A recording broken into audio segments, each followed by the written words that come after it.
Hello, today we're trying something new. It's a Rhône wine called S. It's really basically from the Saint Joseph Cornas area, but not quite.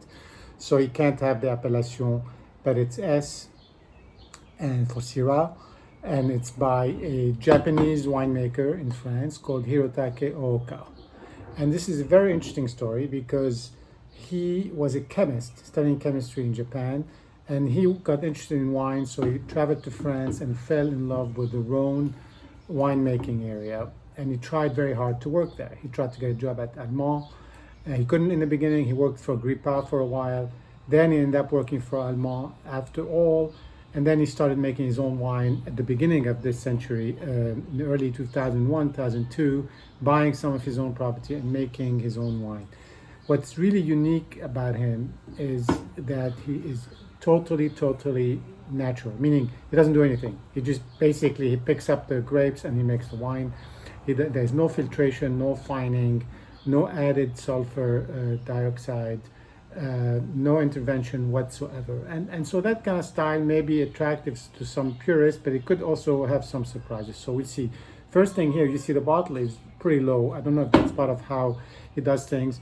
Even the cork is made of recyclable material. I've never tried his wines, but it was very highly recommended by my good friend Hani, who really knows a lot about these things. So we're gonna try this together. I just opened it, and let's see how this goes.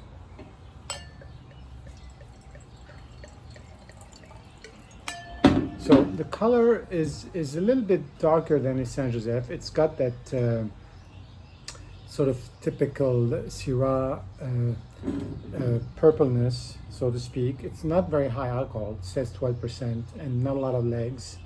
A little bit of a brownish ring around the edge.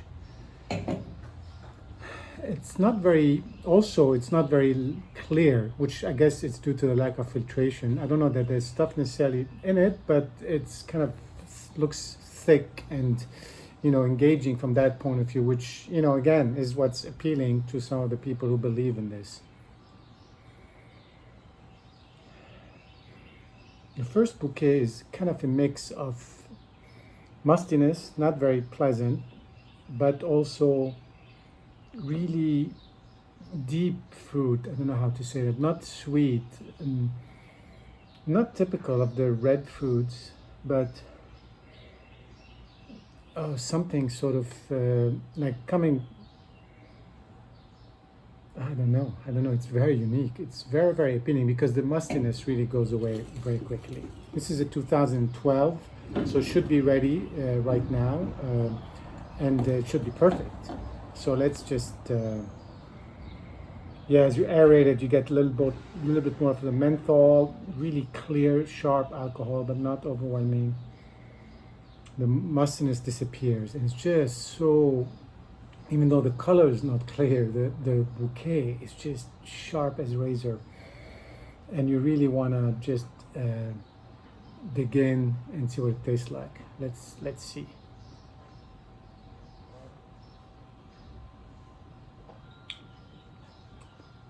A little bitter,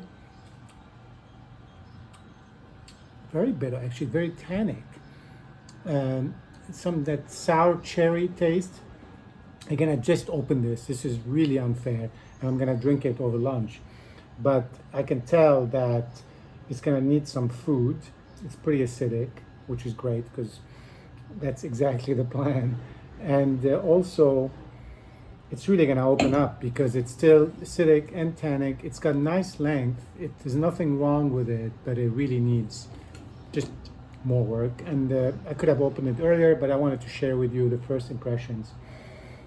I'm looking forward to this because I think it's going to evolve really beautifully. And I've always been very interested in seeing what a totally sort of a natural, left alone wine tastes like, especially that this is a very high quality maker, and he has also Saint Joseph and Cornas, much more upscale, and I'm gonna be trying all of these over the next few weeks. Anyway, cheers, happy Sunday.